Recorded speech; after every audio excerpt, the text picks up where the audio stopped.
Hey, what's up, everybody? Hey, don't make fun of my shirt. I liked it when I saw it. I didn't like it, but when I tried it, I loved it. So don't look at the video and the first thing you do is make fun of the shirt. It looks cool. People will dig it. Anyway, welcome back to another exciting episode of the Elvis Workshop. This is going to be a train wreck. It's going to be listless. I'm like a ship at sea with no rudder on this one. I don't have a specific topic. I don't have anything specific I want to talk about. I really shouldn't even be making a video tonight. However, I just got back from Memphis. I went Friday night and came back last night, very late in the evening. So Friday night I went, and those storms that just went through the United States, unfortunately, a lot of people lost their lives. I flew right over the top of it, and out the window of the airplane for about an hour of the flight was this amazing light show of just lightning flashing constantly, and it was quite the show, but unfortunately it had catastrophic results. Not good at the end, but it was something to see from above. Anyway, so I just got back from Memphis last night, and this is basically all my loot. So I want to make a video for the loot that I got. So, and I have a couple things to talk about too. So, like I said, totally a train wreck, totally listless. But here we go. So the first thing is I want to talk to you about. I went to Graceland, and so we were waiting for our tickets in Will Call to pick them up, and there was basically nobody in the lobby, in the ticket office, ticket reception area, ticket pickup area, and there were a couple people here and there, and so I was basically in the line by myself with one other person at the window. So I'm waiting, and there's a couple people behind me in line, and I hear this voice behind me that immediately I knew what it was. Immediately, it struck me immediately. And I went, holy crap. And I turned around and I looked, and the voice matched what I saw. And I looked and I said, Kevin. And he looked up at me like this, because I'm 6'7", and he's like 6'1", maybe. And he looked at me shocked, and his eyes were about that big, but he's wearing a mask, and I couldn't tell if it was him or not. And I said, Kevin Smith? And he looked at me and he said, well, that's what my mom calls me. And his mother was with him. She was in a chair. And it was Kevin Smith, the writer, director, and actor from Jay and Silent Bob. He's Silent Bob in the Jay and Silent Bob movies. Jay and Silent Bob Strike Back. It was Silent Bob. I was in line with Silent Bob. And I said, wow, man, I'm shocked that you're standing in line next to me. How cool. I said, I love your movies. And he said, well, thanks, man. I said, hey, I've got somebody with me. Can I get a picture with you when she comes out here later? And he goes, no, let's do it now. Let's take the picture now. And when you see her later, we can take another picture. He was so cool. I couldn't believe how nice he was. Just an awesome dude. And I said, listen, I've been here a lot of times. I asked him if he's been here before. He said no. And I said, listen, I've been here quite a few times. And if you have any questions about anything, you see me, come up and I'll try to help you out. And he said, that'd be great. And so I left. I didn't want to bother him.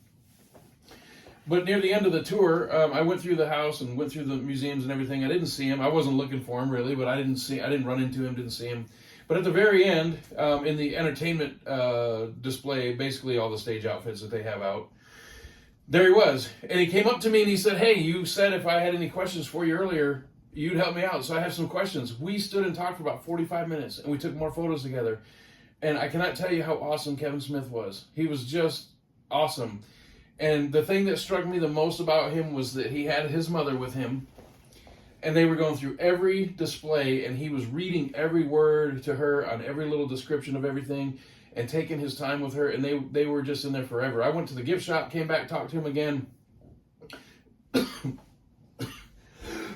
Excuse me.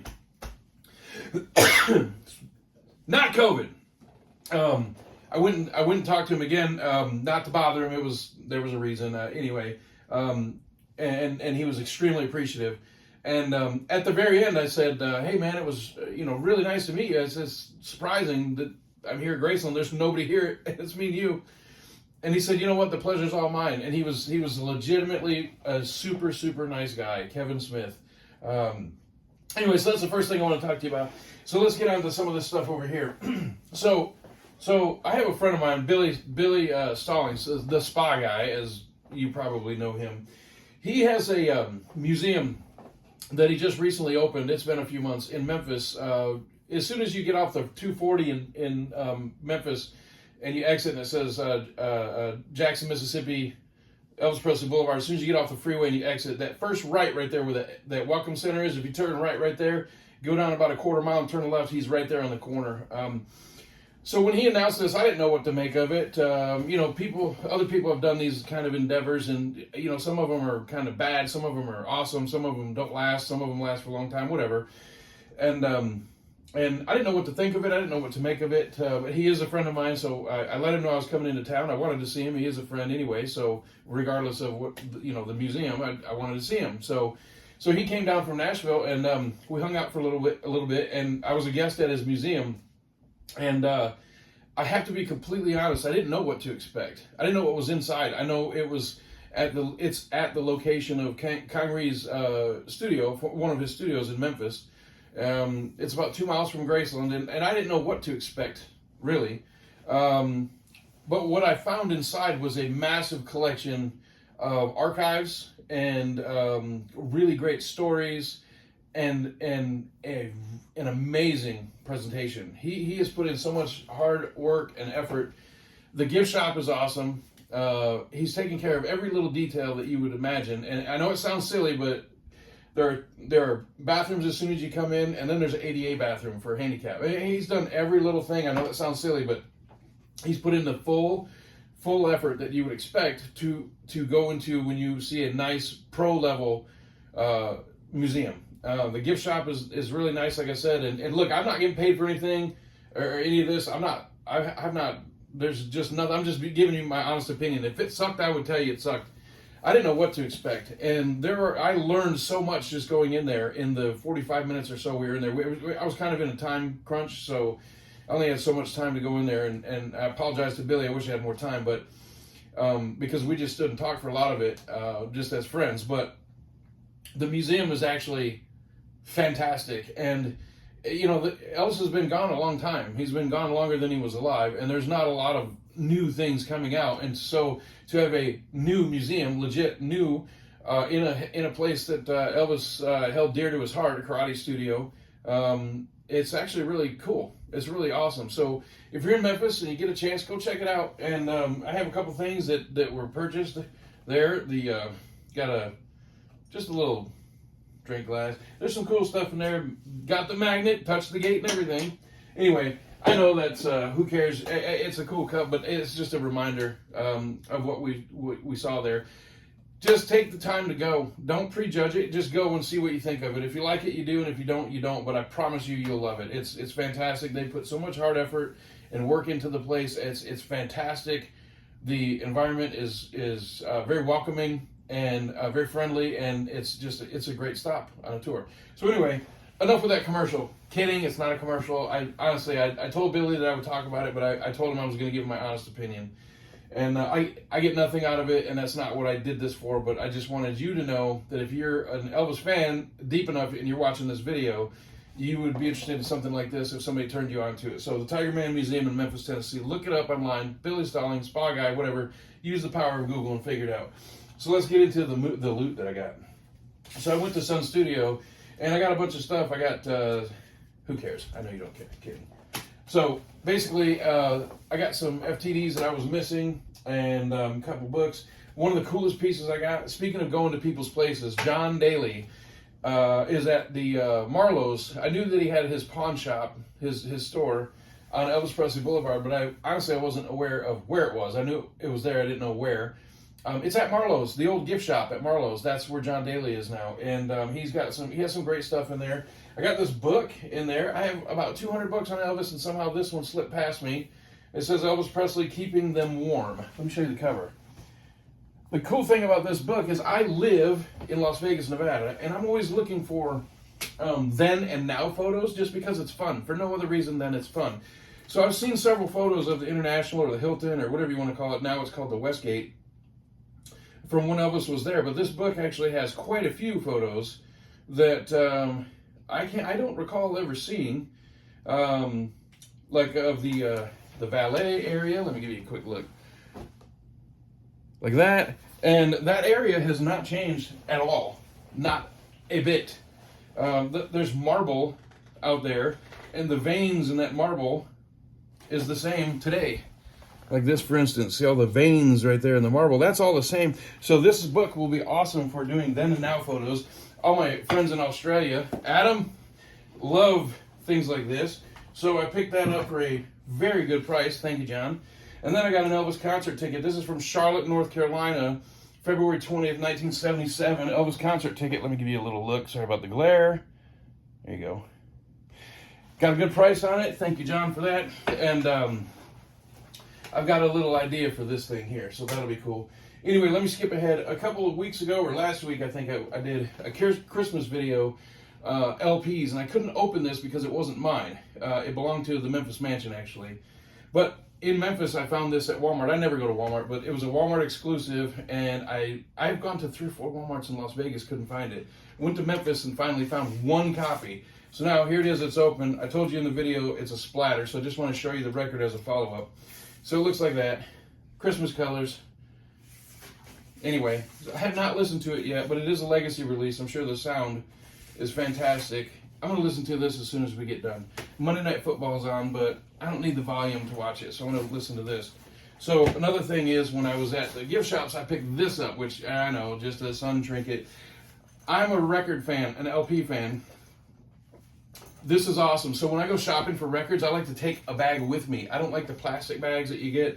I don't want my stuff to get all beat up if it bumps into something, or have the bag break because it's too heavy because I buy too much crap. So this is very nice, and it has the Sun label, and it's That's Alright on the front. I don't know if you can see that or not, so I'll show that to you. So the album, this is specifically made for LPs, fits perfectly. I got this at Graceland, actually, great price, like 15 bucks, right? So anyway, let's get through this, because I'm sure you want to go. So this is a bootleg here. It's 2 CD set of Elvis at the Forum. I was recently next door to the Forum. There you go. I went recently and saw the Los Angeles Chargers play the Minnesota Vikings at SoFi Stadium. Buy some stock in SoFi. And the Forum is right next door. So I took a really cool picture of it because you're kind of elevated in the stadium. I was kind of elevated in the stadium. So I got a nice photo of it. So anyway, I've had this for quite a while, but I didn't pick up this FTD of the same show. While I was at Graceland, I went ahead and grabbed it. I do like the artwork. It's just a triple panel, or a double panel, a gatefold. And it's not nearly as much material as is on this, but it just helps with the collection there. Whatever, I just didn't have it. And this is another one that got away from me. The Spirit of Jackson, Mississippi. This is Elvis in 75 and 76 in Jackson. 2 soundboard concerts, and again, that one got by me. I didn't pick it up, so now I have it. This book came highly recommended, called Destined To Die Young. Honestly, I was going to pass on it. I wasn't thrilled with the cover, and it sounded to me like conspiracy BS, and I'm not into that. I'm really not. And but 2 different people have read this and told me, you need to get this book. It's not what you think it is. Don't prejudge it. It's awesome. So I got it. I started reading it in the hotel the other evening, and so far, so good. 2 more, and let's get out of here. This, again, John Daly, thank you. This is all beat up. It's tore up from the floor up. It's the Elvis Gold Records. It has tape all around it. The record itself is scratched all up, but you know what? It's an original, and I paid 10 bucks for it. So I just thought it was a nice piece to pick up. I will probably try to spin it once just to see if it sounds like it looks. It looks like the record's pretty torn up, but it's just nice to have an original. I have 2 reprints of this. I have the gold vinyl Walmart one, and then I have another one that's just standard.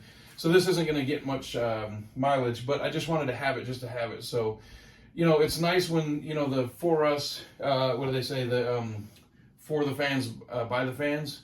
So it's nice that people like John, and again, no affiliation. I know John, but I'm not getting anything out of this. It's just nice when fans treat other fans right. And 10 bucks for this beat up, destroyed album. It's perfect for what I need it for. So thank you, John. I appreciate it. And last thing I want to show you, this was not from Memphis, but I got this right before I went to Memphis. So this is the Friday Music release of King Creole. And you cannot tell in this video, but The detail on this cover art is spectacular. His jacket, the detail in the jacket just pops right off of there. And then it's a gatefold, opens up, and the artwork inside is just beautiful. But this is why I bought it, because it was a little pricey, but I wasn't going to buy it until this happened. It is gorgeous. Now, there's a lot of runoff there. There's not much to this soundtrack, but this thing is absolutely stunning to look at. That see-through gold vinyl is just a beauty. I haven't even had a chance to listen to this because I bought it and then I went right to Memphis. So what I don't have here is I actually bought the Live a Little, Love a Little FTD. Again, that one got by me. I took it to listen to it in the car on the way to work this morning, and I forgot it on my desk. Well, what I would like to say is the soundtrack is actually underappreciated and overlooked a lot. One is it's short, and two, the movie stinks. So the soundtrack doesn't get a lot of play. But listening to it in the car today, I was reminded of what a good soundtrack it is. I've got some more Live a Little, Love a Little coming in a couple weeks. And I'll be doing a little bit more on that, and I'll show that in the video. So anyway, what an exciting weekend. Kevin Smith, I went all over Memphis like I always do. I went and popped in at a bunch of places and checked out a bunch of stuff. Billy's museum was absolutely awesome. I just have to say it was great. Check it out. Tigerman Museum in Memphis, Tennessee. Look it up online. John Daly at Marlowe's was awesome. And wow, meeting Kevin Smith and talking Elvis with him in the museums for about 45 minutes. You can't beat that. That was awesome. If you don't like that, I don't know what to tell you, except you know what it is. You ain't nothing but a hound dog. Later.